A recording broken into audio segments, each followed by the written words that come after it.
मनमोहन सिंह कभी लोकसभा का इलेक्शन नहीं लड़े, लेकिन मंत्री बन के बैठते किधर थे? लोकसभा। उसके लिए बनाया गया राज्यसभा। इसमें वोट नहीं मांगना पड़ेगा, इसमें गांधी जी के रास्ते पे चलना पड़ेगा। समझ गए? क्या समझे लोग? गांधी जी के रास्ते, उसमें इलेक्शन नहीं लड़ना। कौन राज्यसभा का सदस्य बनेगा, गौर करिए कि देखिएगा, प्रधानमंत्री भी ना। एक्चुअल राज्यसभा को बनाया मजबूरी में गया था, क्योंकि लोकसभा का जो इलेक्शन होता है ना, तो इलेक्शन के टाइम पे आचार संहिता लगा दी जाती है और इसके सारे पावर को सीज कर दिया जाता है। जब आपने उसके सारे पावर को सीज कर दिया और इमरजेंसी पड़ गई देश के ऊपर, तो एक्शन कौन लेगा? तो उसके लिए बनाया गया राज्यसभा। अब राज्यसभा में क्या है कि जिन हर राज्य के जो विधानसभा है, हर राज्य के विधानसभा, वो लोग अपनी अपनी से सेलेक्ट कर करके कौन राज्यसभा का सदस्य बनेगा, ये विधायक लोग वोट दे देते हैं। किसे बोलते हैं? विधायक लोग वोट दे।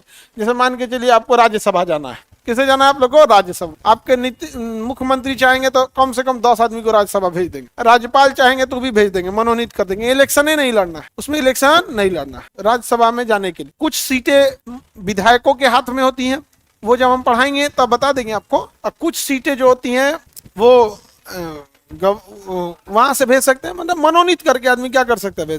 मेनली वो जो होती है ना, मेनली वो सीटें होती है विधायकों के हाथ में। किसके हाथ में? विधायक। जिसके पास जितना विधायक उतना ज्यादा भेज देगा।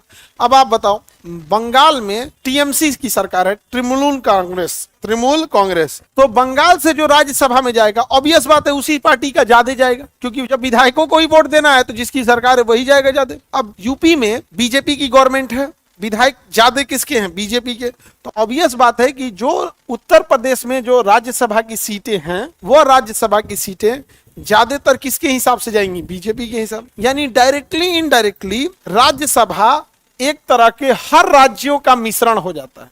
हर राज्यों का क्या हो जाता है? मिश्रण। और इसे बैकअप के तौर पे रख दिया जाता है। इसलिए इसे हम डायरेक्ट ना बोल के इनडायरेक्ट सदन कहते हैं। क्या कहते हैं? इनडायरेक्ट। अब चूंकि इसमें डायरेक्ट चुनाव जनता से नहीं हुआ, इसलिए इनका टर्म डायरेक्ट खत्म नहीं होता है, ये अस्थायी रहते हैं।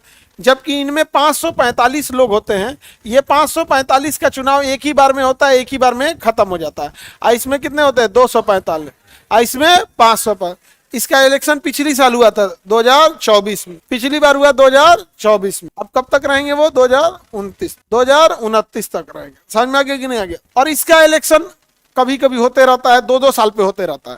जैसे इसमें सारे सदस्यों का एक बार इलेक्शन नहीं होगा। जैसे देखिएगा, बारात में आदमी कैसे खाना खाता है? अरे एक बार आदमी खा गया, फिर उठा, फिर खाया, फिर उठा, फिर खाया, वैसे ही इसमें होता है। नहीं समझ में आ गया? लोकसभा जो है बफर सिस्टम है, एक के बार हुमच के खा के निकल जाओ। नहीं समझे? तो बताएंगे लोकसभा कैसा सदन है? अस्थायी। अस्थायी क्योंकि ये इलेक्शन के पहले भी कई बार भंग हो जाता है। अगर सरकार का बहुमत नहीं आया तो दोबारा इलेक्शन कराना पड़ता। क्या इस तरह का कोई भी नौबत राज्यसभा में आएगा? इसलिए राज्यसभा कैसा है? अस्थायी। अस्थायी होने के कारण इसे कहते हैं उच्च सदन, अपर हाउस, क्योंकि फिक्स है। और ये अस्थायी इसलिए है कि अटल बिहारी वाजपेयी की भी सरकार गिर गई थी, इसलिए इसे क्या कहते हैं? निम्न सदन। कौन सदन? निम्न सदन, लोअर हाउस कहते हैं। इसका इलेक्शन डायरेक्ट जनता करती है। इसका इलेक्शन कौन करती है? डायरेक्ट। इसलिए इसे कहते हैं प्रत्यक्ष सदन, क्योंकि इसका इलेक्शन कौन करता है? जनता। कौन करता है? जनता। क्या उसका इलेक्शन जनता करता है या विधायक? तो उसे प्रत्यक्ष सदन या अप्रत्यक्ष? तो ये हो गया अप्रत्यक्ष सदन। कैसा सदन? अप्रत्यक्ष सदन। क्योंकि इसका चुनाव कौन करता है? विधानसभा। विधानसभा में बैठने वाले विधायक करते हैं। समझ में आ रहा है कि नहीं आ रहा? किसी को दिक्कत? लेकिन अब आप बताइए, असली सत्ता, असली पावर लोकसभा को देना है या राज्यसभा को? इसलिए कहा गया कि मंत्री जब भी बैठेगा, कहां बैठेगा? लोकसभा। मंत्री कहां बैठेगा? इसलिए इसे कहा गया प्रथम सदन। कौन सा सदन? क्योंकि यहां कौन बैठता है? मंत्री। और कौन बैठता है? प्रधानमंत्री। मनमोहन सिंह कभी लोकसभा का इलेक्शन नहीं लड़े, वो जब भी जाते थे राज्यसभा का। कहा जाते थे? राज्यसभा। लेकिन मंत्री बन के बैठते किधर थे? लोकसभा। मनमोहन सिंह एक बार साउथ दिल्ली से इलेक्शन लड़े थे, चुनाव हार गए। लोकतंत्र जो है ना, ज्यादा जनसंख्या होने के बाद भीड़ तंत्र बदल जाता। क्योंकि आप देखिएगा किसी भी इलेक्शन में जो असली मुद्दों की बात होती है वो 20 से 25% लोग करते हैं। 20 से 25%। बाकी वही हमारे ये जात है तो मोकरे न देंगे अपने अपनी जाति पे। धार्मिक मामले, जातिगत मामले, पार्टी का मामला, ऐसा समीकरण, वैसे दुनिया भर की चीजें रहती हैं। बट जो ये बदलाव ये सब चीजें देखते कितने % लोग करते हैं? 20 से 25, बस हो गया। और ये 20 से 25 लोग वोकल होते हैं, बोलते हैं समाज में आके, मीडिया में आके। तो लोगों को लगता है और तरीका पूरा बदल जाएगा देश। और जो एक बार चुनाव के दिन 80% निकलेगा ना 500 रुपया वोट लेके कुल तहस नहस करके लौट आएगा। वो मीडिया उडिया के सामने नहीं बोलता है, कहे राते रात पैसा लेगा, हाँ सुबह जाके ईवीएम पलट देगा, जा नहीं परिवर्तन लाएगा, देर होशियार बनता है, कूल धो के नाच देगा यहाँ। समझ में आ रहा है? तो मंत्री जो होते हैं, जितने भी मंत्री, वो किधर बैठेंगे लोग? अब बताओ, मनमोहन सिंह चाहे भले वो कांग्रेस पार्टी में थे, लेकिन आप गौर करिए कि देखिएगा प्रधानमंत्री भी ना उनकी आलोचना सीमित करते हैं। वो राजनीतिक बात अलग है, लेकिन व्यक्तिगत रूप से देखिएगा विरोधी भी अटल बिहारी वाजपेयी, प्रणब मुखर्जी, मनमोहन सिंह, ये लोग ने सच में देश के लिए किया। अटल बिहारी वाजपेयी वो राजनीति से ऊपर की चीज है। अब मनमोहन सिंह को हराया कौन जानते हो? दिल्ली के लोग। अब बताओ भैया, इसीलिए पढ़ा लिखा इंसान डर जाता है चुनाव में जाने। कोई डॉक्टर को बोलोगे, इंजीनियर को बोलोगे, इसरो के साइंटिस्ट को बोलोगे, कहेगा यार मनमोहन सिंह को हराया था। गांव का आदमी हराया रहता समझ में आता, दिल्ली में तो पढ़े लिखे लोग हैं, समझे? तो सब लोग कहते हैं कि बदलाव लाएंगे, बदलाव। भाई जो बदलने के लिए तैयार है उसको बदलना जाएगा, बदलने के लिए तैयार ही नहीं है तो बदलेंगे कौन चीज, समझे? तो यहाँ कोई राज्यसभा में इलेक्शन होता है? इलेक्शन कहाँ होता है? लोकसभा। तो इधर मंत्री बैठेगा नहीं, इसलिए इसे क्या कहेंगे? द्वितीय सदन। क्योंकि इधर मंत्री नहीं बैठते हैं, इधर मंत्री नहीं बैठते।